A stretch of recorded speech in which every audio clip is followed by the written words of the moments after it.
अरे मोहब्बत करो अपनी बीवियों से, कोई अच्छे कपड़े पहने तारीफ करो, बहुत अच्छी लग रही, खाना पका के लाए माशाल्लाह तो बहुत बढ़िया खाना बना है।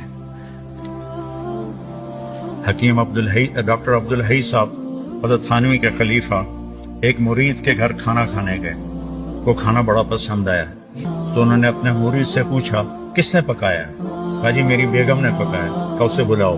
वो आ गई, कहने लगे बेटी आपके हाथ का खाना खाया, बहुत बढ़िया था, बहुत मेहरबानी। तो उसने ज़ारो कतार रोना शुरू कर दी, जोर जोर से। तो डॉक्टर साहब रहमतुल्लाह ने फरमाया बेटी रोने की क्या बात है, मैंने तो कोई ऐसी बात नहीं कही। कि नहीं हजरत मैं इस पे नहीं रो रही, मैं इस पे रो रही हूँ कि ये जो आपके मुरीद बैठे हैं, मैं 30 साल से इनके घर में हूँ, 30 साल से इन्होंने कभी एक दफा मुझे नहीं कहा कि तूने खाना अच्छा बनाया है, एक दफा भी नहीं।